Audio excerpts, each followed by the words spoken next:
The beheading case in Oklahoma has put the Muslim community on guard. Certainly in that particular state, there is a call for peace, and it's not just coming from mosques. It is also coming from churches. So joining me now from Oklahoma City, the Reverend Dr. William Tabernet, who is Executive Director of the Oklahoma Conference of Churches, and Adam Soltani from the Oklahoma chapter of the Council on American Islamic Relations. So gentlemen, welcome to both of you. Thank you. Mr. Soltani, I'd love to start with you here. Just first reacting to now the news of this second case in just several days. Your reaction, what are you telling your community? Is this something you're even talking about in your community's mosques? Well, absolutely. First of all, this is shocking and saddening for us as a faith community. We believe our faith stands for peace and love and compassion, and we try to spread that throughout our state and country. And we condemn this from the very beginning, and we'll continue condemning such actions because we don't believe they're representative of our faith. And we've warned our community centers to be on alert because we received a lot of hate mail and hate phone calls over the last few days. So we're very concerned about possible anti-Muslim backlash, hate crimes, or the sort. And the saddest part of this all is that there are about 40,000 Muslims in the state, been here about 30 years, contributing members of society, and these two men with extreme ideologies do not reflect our faith at all. And it's sad that people are taking it as a reflection of our faith when indeed it's not that. I'm sorry to hear that about the hate mail, and that really speaks to the broader community, the broader question, which, Reverend Doctor, this is perfect for you. I mean, here you have your community members. Obviously, some people, I'm not saying they're your colleagues or associates, but are associating, these horrendous beheadings with Islam. What's your message to that?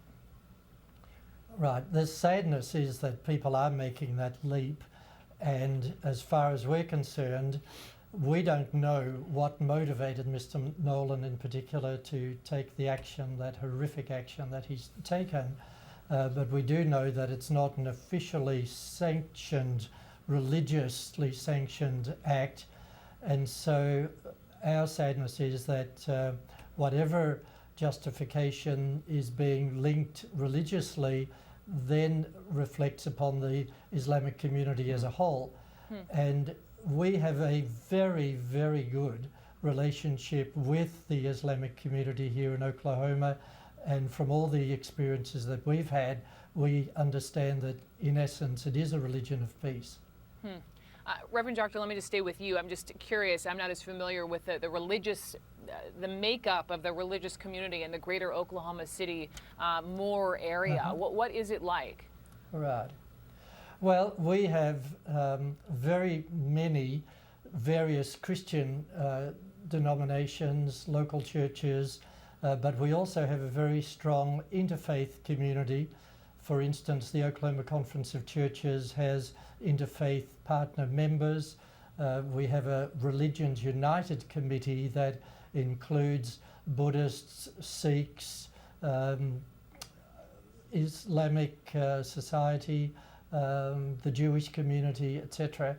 And we together do a lot of work. We try to build bridges of understanding and friendship and tolerance. You might be interested to know that just last week, not this Sunday but the Sunday before, we had almost 300 youth participate in an interfaith youth tour, and we visited the Hindu temple, we visited a Christian church, and we visited a mosque. It's wonderful. I mean, I remember being in Moore, what was it, last year, covering the aftermath of that horrible tornado, and I think my biggest takeaway from being in Moore was the faith of these families, all these different families, I had the fortune to meet. But Mr. Soltani, let me just end with you. I mean, just hearing about young people, what are you doing in your community to discourage this kind of behavior among young people?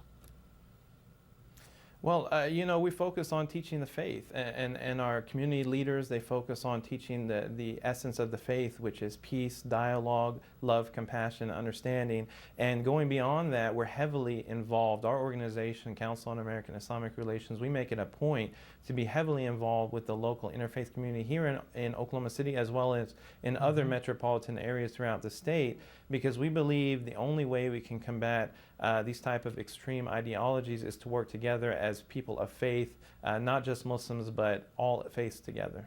I truly appreciate both of you gentlemen sitting there side by side in Oklahoma City, talking to me about what is so important in your community. I think communities across the country right now. Adam Soltani and Reverend Dr. William Tabernet, thank you so much.